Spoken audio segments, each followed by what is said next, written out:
My last Wii modding guide helped a ton of people, and some things have changed since then to make it easier. So today I'm going to be walking you through the process of modding your Wii so you can get the most potential out of your console. In summary, here's everything we will set up in this guide. I'll be showing you how to install the Homebrew Channel whether you have an internet connection or not. I'll walk you through how to protect your Wii from the Nintendo ninjas, aka getting a brick. Don't worry, it's super low risk, it's just better to be safe than sorry. We'll learn how to set up and play your favorite Wii games using ULGX, which did have a huge update recently. I'm even adding a troubleshooting section at the end of this video for any errors you might run into. I'm also going to show you how to install forwarder WADs like this shortcut to ULGX. And lastly, we'll set up the Homebrew Browser, also known as the Open Shop channel, to be able to download Homebrew apps and games directly on your Wii. Here's everything you need, and if you don't have them already, I have Amazon links in the description for your convenience. Of course, you need a Wii, and it can be any model other than the Wii Mini. That is a different process completely. While technically you can do most of this guide without an SD card, it is highly recommended to use one so you can install Bootmii to back up your Nand, aka your internal storage. And you'll also need a storage device to store your games, which can be an SD card or a USB storage device. The best combo, in my opinion, is having an SD card for your apps and a hard drive for your games. You can use a USB flash drive, but almost 80% of the issues with Wii games comes from using incompatible ones. I know these two I have here work since I use them regularly, but I will link a compatibility list so you can check out which brands and sizes work. You'll need a computer or just any way to download and extract files to your SD card or hard drive. And yes, this guide will also work for Mac users. There will just be a different step for you when it comes to setting up your games. If you don't have an SD slot on your computer like me, you can use an adapter like this one to connect it to your PC as well. But that's basically it. To get started, I have a link to this Google Doc where I have everything organized to get what you need.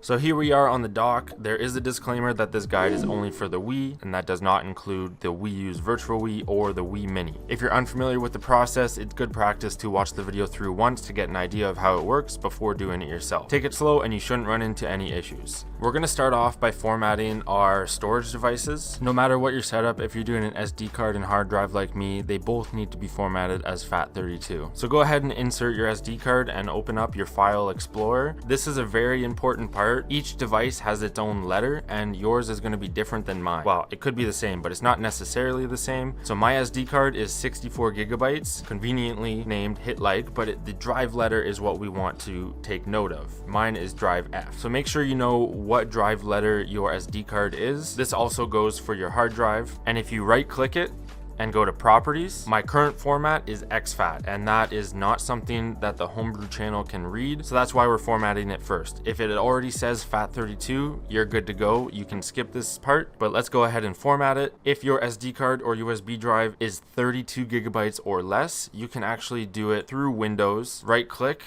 and hit format, and you'll be able to choose FAT32 here. But since mine is greater than 32 gigabytes, I need to use a different program, which I have a link in the doc for FAT32 format. So if yours is also greater than 32 gigabytes, you have to use this as well. So let's head there. It'll take us to this RidgeCorp page. Click on the image and it'll download the file. Mine says insecure download block, but I've used this tons of times. Just press keep, you're all good. Go over into your downloads and just double click to run GU format. Hit yes if Windows prompts you, and this should pop up. So this is where your drive letter matters very much. You can choose it here. Mine was F, but make sure you have the proper drive letter selected. I can't emphasize that enough because you don't want to wipe the wrong drive. So make sure your drive letter is selected. 32,000 allocation unit size is what we want. And then go ahead and press start. It'll give you a warning, all data will be lost. Do you really want to format? Press OK. Our first error, just press OK, go to your File Explorer. If you have it open,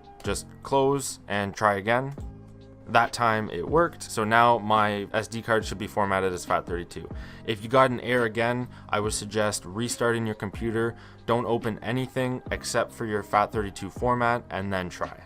and that should take away any errors. And I'm going to format my HDD the same way. So with that step out of the way, we're ready to get the Homebrew channel and install Bootmii as well. And as I mentioned earlier, there's two ways to get it, and I'll start by showing you the internet method first. So if you cannot connect your Wii to the internet, or if the first method just doesn't end up working for you, you can skip ahead to the timestamp on the screen. But for those of us with an internet connection, take out your SD card and head over to the Wii. And before inserting your SD card, make sure that small plastic tab on the top left of it is pushed up. And while this method doesn't require an SD card, it's the installation of Bootmii that does, so that's why we inserted it. So once you're on here, go into your Wii options, then Wii settings.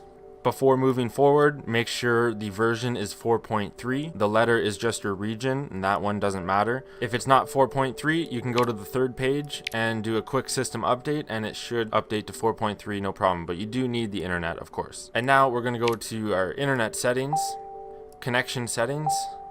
If you don't have a connection already set up, go ahead and do that. I have a wired connection using a USB to Ethernet adapter. Some internets are too modern for the Wii to connect to them, so you can even use a hotspot on your phone as well. That's an option. I'll show you quick. I'll clear that setting and start a new one, wired connection. It'll initiate a test. It was successful. I don't need to perform an update. I'm on 4.3. But once your connection is set up, we're gonna go change settings. Go over 1, 2, 3 times to where it says auto obtain DNS and click no, advanced settings, and now we're going to change the primary DNS. So click on that and go ahead and type this number in, but press OK. This is the straight to hacks method, and sometimes the DNS number will change. It's very rare. So if you're watching this video far down the line, check the pinned comment to make sure that it's still this number or if there was an update. But just confirm, save, press OK, and it'll run a connection test. Connection was successful. Press no, we don't need to update it. And now that's set, hit back once, back again, and click user agreements. Just press yes. It will load to this screen, hit next, and if it's all good, we should see the straight to hacks page. And here we go. Do not click I accept or I do not accept. We're just going to let it sit here until it loads into the Hackmii installer. And there we go, it's running into the Hackmii installer. Don't worry, all this text is normal. Loading in, and we should get a disclaimer here, and we just have to wait 30 seconds before we can press 1 to continue. There we go, we can press 1, and here is the Hackmii installer. So at this point, I'm going to show everyone who doesn't have an internet connection how to get here. So once you're here, you can skip to this timestamp where we can continue with the guide. So for those of you that do not have an internet connection, or the first one did not work for you, on the dock, go to this Wilbrand link. If you've heard of Letterbomb, this is the updated version, so click there. It'll take us to this page, and now we need to go and find our MAC address. Leave your SD card in your computer for now, turn on your Wii, go to your Wii options, Wii settings. First thing to do is go to your calendar and make sure your date and time are correct, and confirm it. Once that's good, here in the top right, the number 4.3 is the version. If yours is not 4.3, but Wilbrand does work from 3.0 up to 4.3, unlike Letterbomb. The letter is your region. You do need to take note of this for this method. So mine's U for North America, but just make sure you remember which one yours is. But to get your MAC address, go to the second page, Internet, Console Information, and here is the MAC address. But you can leave this up on the screen if you want, or take a picture, write it down, whatever you want. But go back to the Wilbrand site, as I have up here, and just type it in. And once you have it typed in, make sure you have your system menu version and region. So that's good. Make sure bundle the Hackmii installer for me is checked. Click I am a human. We have to prove that now. Just click one of the cut the wire buttons. We'll do the green, but it doesn't matter. And then in the bottom left, click download your zip. And it should download the console specific zip file. Open up your downloads. You should see it here. Open up the zip, and now open another file explorer window for your SD card. Again, this is only possible with an SD card. It doesn't work with a USB drive or a hard drive. I'm going to highlight the private folder and boot.elf and drag it onto my SD card. And now you can eject your SD card and place it into your Wii and go back to the Wii menu. So back to the Wii menu. And when inserting your SD card, before you do so, make sure the small plastic tab on the left hand side of it is pushed up. Otherwise, it'll cause issues. And now we're gonna go to our message board. We don't want that one, but try going back a couple or go forward a couple. Oh, and there it is. This is what we're looking for. Just click on it and you should see this disclaimer for the Hackmii installer. If you got a black screen, don't worry. It took me 3 tries. So just keep trying, and as long as you put your MAC address and have the region in properly, it should work. But just wait 30 seconds before you can click 1. There we go. Press 1 to continue, and we are now in the Hackmii installer. So now, whether you did the first or second method, we should be at the same page. And now it's time to get the Homebrew channel. So press continue, go all the way up to install the Homebrew channel. Yes, continue. And it should be pretty quick. It's that easy. Success. Continue. And now go to Bootmii and select that one. This is where you need the SD card to install Bootmii. So if you didn't end up using one, then you can't do this. But we'll start off by installing Bootmii as iOS. Yes, continue. And then yes, continue once more. And it'll install it as an iOS. And now if you have the option, I don't on this Wii, it depends on your version, but if you have the option to install it as boot 2, go ahead and do that as well. That'll give you extra protection. But once you have that, return to the main menu and exit. We are good to go. It should take us to the Homebrew channel. And now that we have the Homebrew channel and Bootmii, press the home button and now we can launch Bootmii to back up our Nand. So press A there. And this is Bootmii. Now your Wii remote will not work at this page. We have to use the buttons on the Wii. But we're going to navigate to the gears by pressing the power button on your console 3 times and then press the reset button to select. We're going to select the green arrow icon, so press reset on that, and now it'll start backing up our Nand. This is your internal storage, so if anything happens to your Wii, leaving it unusable, you can re-upload this Nand backup in order to fix it. It'll take a few minutes and it'll take up about 512 megabytes of space, about half a gigabyte. Alright, it's just about finished, and then it will go through and do a verification. And don't worry, if you get bad blocks, it's not a big deal. This time it'll go faster. All the bad blocks are done, they're good, and verify succeeded. Just hit the power button, and now we can use the power button on the Wii, go to the arrow here, hit reset, and then just hit reset on Wii, and this will take us to the Wii menu. And now our backup is complete. We can turn off our console, take your SD card out, and place it back in your computer. And this is what your SD card should look like now. These 2 files, nand.bin and keys.bin, that is your Nand backup. So what I would suggest doing is creating a folder somewhere on your computer and call it Nand backup. You can even put a date. It's always a good idea to redo this after you make some changes to your Wii. And just grab these 2 files and put them inside. And you can keep them on your SD card, but if you have them over in a safe place, you can delete them if you want. It's really up to you. It's only half a gigabyte it takes up, but I will delete mine. And installer.log, you can also delete that. This private folder is from the Wilbrand exploit, so that was only for non-internet users, but you can keep it if you want, but it's not necessary. And same goes for the boot.elf. We can delete that one as well. So you'll be left with Bootmii. And if you could only install it as iOS, you can skip this step. But for those of you who installed it as boot 2, right now, your Wii will load directly into Bootmii instead of the Wii menu. So if you don't want it to do that, we need to make a small adjustment. So go into this Bootmii folder, right click on bootmii.ini, go to open with Notepad, take away the hashtag sign in auto boot equals system menu, and then boot delay, take away the hashtag sign there and change the 5 into a 1.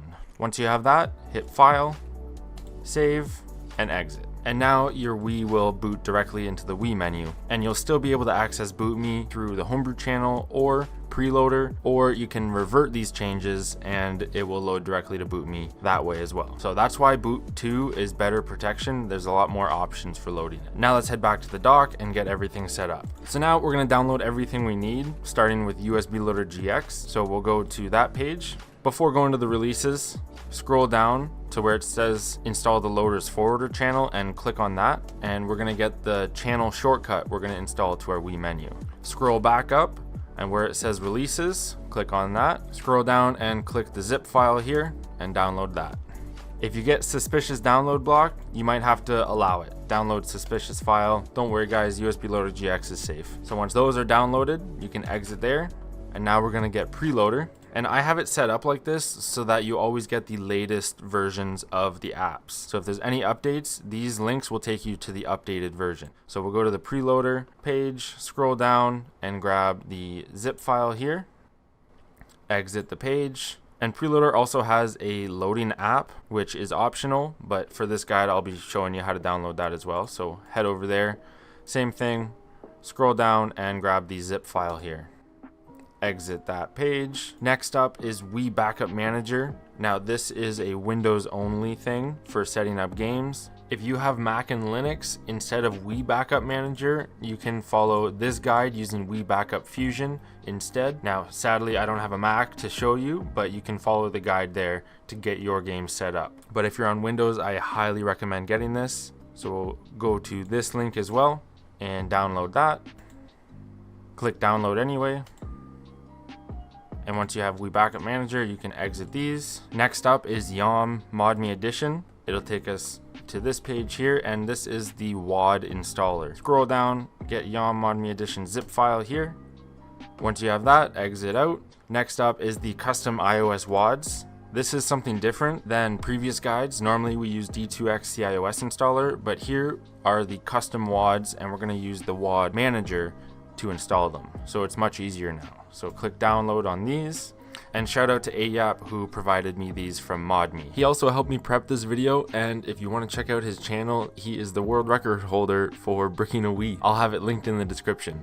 Once you have those, you can exit out. Lastly is the Open Shop channel. So go to this link, scroll down to where it has the zip file for the Homebrew Browser, download file, and once you have that, exit out. And that is all of our downloads. I do have the compatibility list for USB drives here as well if you want to check to see if yours work. Put your SD card on the right and open your downloads. Put them on the left. I'm done with GUI format, so I'm going to delete that and the Wilbrand zip file. Let's get started setting them up. We'll start off with the first one, Homebrew Browser. Open that up. Inside the apps folder is the actual app, so we're going to drag the apps folder onto the root of your SD card. But once you have the Homebrew Browser, you can go and delete the zip file, and that way you keep your computer a little more organized. Open up the custom iOS WADs, go inside the first folder, and here are the 4 custom WADs. On your SD card, right click, create a new folder and call it WAD, W-A-D. Highlight all of these beta 3 WADs, drag them inside. But once you have those in your WAD folder, you can go back and delete the zip file. Open up Yom.me, grab the apps folder and drag it to the root of your SD card. It will merge with your existing apps. Go back, delete the zip file. We'll skip Wii Backup Manager for now and open up Load Priiloader if you decided to get it. Drag the apps folder on the root. Go back and delete the zip. Open up Priiloader. Same thing, apps onto the root of your SD card. Back out, delete. It's pretty repetitive. This is safer than an all-in-one download. Next up, open USB Loader GX, grab the apps folder, drag it onto the root, back out and delete the zip. And this USB Loader GX forwarder, we are going to place that in our WAD folder. Click yes if Windows prompts you. You can delete that from our computer. You should be left with Wii Backup Manager, if you're on Windows of course. And next up, it's time to set up our games. And as I mentioned earlier, for Mac and Linux users, you can use Wii Backup Fusion. I have it linked on the doc. Also, the last resort is to set them up manually, which I'll quickly go over after we set up Wii Backup Manager. So what I like to do is create a folder on your desktop or wherever, call it Wii Backup Manager, open up the zip, highlight everything inside, and drag it into that folder. Once you're done that, you can delete the zip. You can close your downloads, open up the new folder that we made, and now click Wii Backup Manager Win64, the exe file. Hit yes if Windows prompts you. It's loading up on the other screen, but here it is. We'll minimize this for now, and now we can get started setting up our games. So to add files, click add, and if you have a whole folder that you have all your Wii games in, you can click that. That's what I have for now. Navigate to that folder. I have a WBFS folder right here with these 3 games. Press OK and they should automatically go in there. They do have to be WBFS format. If you're struggling to find games, check out my Patreon where you can join for free, or my Discord server as well. The second way is you can add a specific file. I can add Donkey Kong Country Returns click open, and there we go, it's added as well. And now we need to prepare our drive. So like I said before, I'm putting all my games on a hard drive. You can do it on your SD card or USB flash drive if it's compatible. Click on drive 1, and this is where we're going to select that drive. So here's where the drive letters come in again. So I'll select mine. It doesn't have a WBFS folder yet. I'm going to click yes to create it. Now that we have that set up, click back on files where our games are, select all, hit transfer, drive 1, and they'll begin transferring to your storage device. This program is great because it eliminates any user error for the manual setup that you can also do, and it's fairly quick. You'll see them in green once they are transferred over, but I'll meet you when they're done. But now they're transferred over. If I open up my hard drive, there will be a WBFS folder, and you should see all of those games. And just like that, your games are set up and ready for USB Loader GX. If you're curious, there is a way to set them up manually without any programs, but I'm not going to show you that in this video. I'll have a link in the description if you would rather do that. But now that we're all ready, let's head over to the Wii and get everything set up. When you're plugging in your USB storage device, if you're using one, it does have to be plugged into the port on the bottom if the Wii is flat, or if the Wii is standing up on the right side. But once you have it in, load up the Homebrew channel, and your apps should automatically load. If they do not, press 1 on the Wiimote, and you'll be able to select the device you have your apps folder on, but they should automatically show up. Fun fact, you can also pop the bubbles in the background, which is a fun little trick. But let's get started with the modding process. We'll start off with Priiloader Installer, so load that. And this is a big part of brick protection. Once you see this, just press plus and it will install Priiloader. Press A to exit back to the loader. And now that it's installed, you can load it via this app, Load Priiloader, by pressing load. Or in the event of a brick, if you can't load into the Homebrew channel, I'll show you the backup method as well. So I'll turn my Wii off, and then right when you press the power button, hold reset. So power and hold reset, and you're gonna hold it until you see the Priiloader menu. Hold it. And there we go. And you can use your Wiimote now. So as you can see, you can load into Bootmii from Priiloader as well. It loads Priiloader before the Wii menu when you do that. That's why it is really good brick protection to have. But what we're gonna do is go down to System Menu Hacks. The main thing we want is block disk updates. So it's the top option right now. Press A on it so it says enabled. I also suggest blocking online updates. Enable that as well. You can even move the disk channel if you want. Those two top ones are the main things we want because we don't want to get prompts to update our games. To save them, scroll to the bottom, hit Save Settings, press B, and then go up and select the Homebrew channel. So Priiloader is all set up and ready to go. Now we're going to install WADs. So load up Yom ModMii Edition. So this will load up. It'll tell you if you have Priiloader installed, which is fantastic. It tells you your system menu version and everything. Select your source device, which is where your WAD folder is. Mine are on my SD card, so press A. And it should load directly into your WAD folder. So the top 4 are the custom iOSs that we need to install in order for games to actually work. You can install them one at a time, but for the sake of efficiency, just press the plus button on all 4 cios's. We'll do the USB Loader one after. Press A, and you can install all at the same time. Press A to proceed. Just about done. All 4 of them succeeded. We're good to go. If any failed, you do need to make sure they are installed successfully, so just try again. But once succeeded, press A to continue. And so you guys are aware, this second one, cios 249, this is the main one that most games use. And since we're here already, we will install the USB Loader GX forwarder channel, which is also a WAD, so go ahead and install that one too. It's basically a shortcut to the app. Press any button, but once you're done, press the home button. It'll take us back to the Homebrew channel. So now we have our custom iOSs installed, which gives our Wii the ability to play games from a storage device. So now let's go and load USB Loader GX. Load it up. It'll go through this loading screen. If it freezes at any point, and here we are. This is also the new UI, so it's something that I still have to get used to, but you should see your games in here. I would suggest going into this icon here, game sources, and turning off Nand. If your Wii games did not show up, make sure they are checked here and hit OK. And there's my games. If you have games on your SD card, you can change to SD mode right here, If your USB loader got stuck on reinitializing devices, then your USB drive definitely isn't compatible, unfortunately. But once you're here, you see your Wii games. The first thing that we should do is click the image and we'll download the covers. Now you can download all of these, but I tend to just do the 3D covers. That's totally up to you, but hit OK. You do need internet connection for this. Press yes.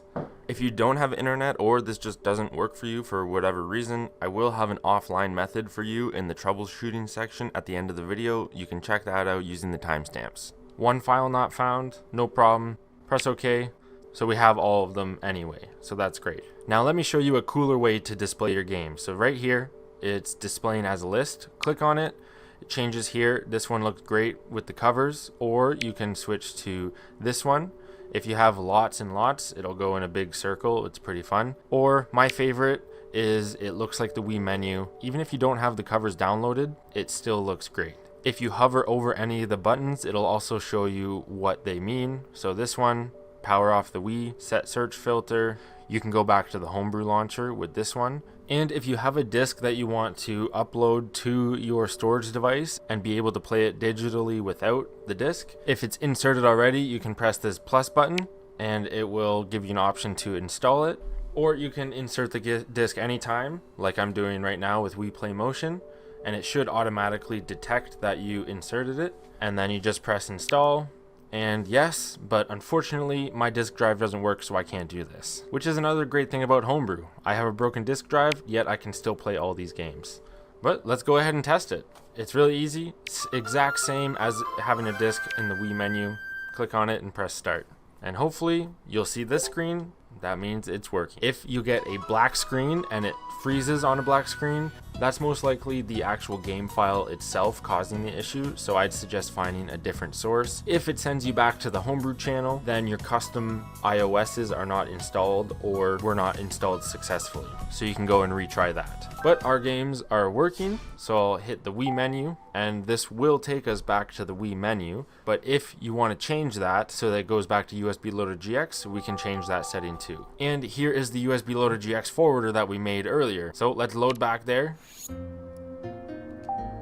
and start it up, and I'll show you how to change that setting. So go into settings, loader settings, and go down until you see return to right here, and press it and select UNEO USB Loader GX. Press back, and now when you press Wii menu while in a game, it'll take you back here. If you're wondering, you can set up GameCube games through USB Loader GX using Nintendo. I'm not going to show you that in this video, but I will have it in the description if you want to learn how to do that.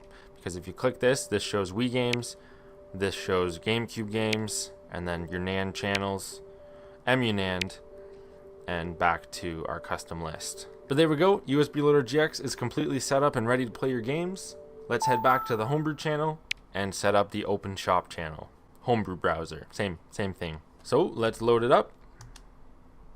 And you do need an internet connection for this. Don't worry if you don't have an internet connection or you can't connect, then you can still get everything on your computer and put it on your SD card that way. But we'll let it run through.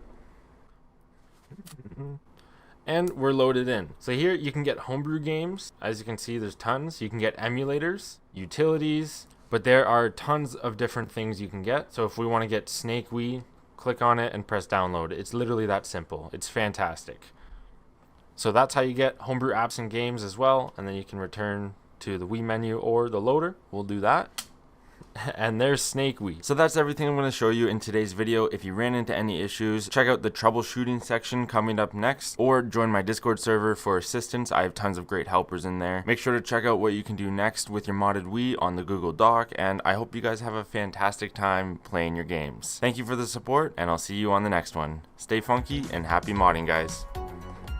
So if you're having issues, welcome to the troubleshooting section. It is at the bottom of my doc, but I'm going to go through it right now. If the DNS setting exploit straight to hacks is not working for you, most of the times when this happens, it takes you to the actual user agreement for the Wii. That is because some internet providers block the ISP, so it stops the exploit from working, sadly. Rogers, Xfinity, and Spectrum are known providers where this issue is very common, but if you have a phone and you have data, you can try to use the hotspot if you still want to use this method without an SD card. If the Wilbrand letter does not show up in your messages, double check that you have the proper date and time. Yes, year matters, and make sure you go back and forth a few days to look for that letter, but usually it's the date and time that are the most important. If USB Loader GX freezes while loading on reinitializing devices, that means your USB device is most likely not compatible, sadly. Likewise, if it gets stuck on waiting for HDD, first make sure your USB storage device is plugged into port 0, which is, if the Wii is flat, it is the bottom port. If it's standing up, vertical, it is the port on the right hand side. Again, this could also be a compatibility issue as well. And continuing with that, if USB Loader GX loads as a white screen, then again, your USB storage device is not compatible. It's recommended to use a hard drive formatted as FAT32. Other formats have a lot more issues, so FAT32 is the recommended one. Or of course, you can try a different flash drive. Make sure you check the compatibility list, or I do have two that work for sure linked in my video. Those ones work for me, so I haven't really tried any other ones personally. If your games do not show up, double check that under select game sources there is a check mark on the Wii box. Also, for the actual game files, they must be WBFS format. ISO files do not work on USB Loader GX, but they can be converted using Wii Backup Manager. But honestly, it's just easier to find the actual WBFS files. If you need help, check out the Discord server. If it's not the format, make sure your USB storage device is FAT32, as mentioned earlier. And lastly, again, your USB device may not be compatible. I'm telling you guys, that is the most common issue with USB Loader GX. It's unfortunate that that's the reality, but it's just the way it is. If you start a game and it sends you back to the Homebrew channel, that means your custom iOSs are not installed correctly or at all. Go back to that section and make sure you install those custom iOS WADs using Yom ModMii Edition. And if you did that already, try reinstalling them and make sure that they are installed successfully. If your games load into a black screen, that is usually a problem with the actual game file itself. So I would suggest using a different download source for WBFS files. If downloading covers via USB Loader GX did not work for you, you can use Wii Backup Manager to get them manually. Go into Options, Settings, click the Covers tab, scroll down, select USB Loader GX, press OK, click on Covers, sync and download all. They will begin downloading, and once they're done, open up the folder where your Wii Backup Manager is. You should see Covers, GX, and here's all your covers for that. And then on your SD card in your apps folder, USB Loader GX, you can simply drag the covers folder here and place it there. And then over in ULGX, go into your settings, go over one to custom paths, go to 3D cover path, click out of that, go to covers, but we have our backed up covers in our GX folder, so make sure that is selected and press OK. Path changed, and then when you go back, you should see the covers as well. And if you're having an issue that wasn't in this troubleshooting section, feel free to join my Discord server. There's helpers there that can give you a hand. Just make sure to treat them with respect, and you can always search previous messages for the issues that you're having, as we have had tons of people come in for help. But hopefully this video helped you get everything set up, and I'll see you on the next guide. Stay funky and happy modding, guys.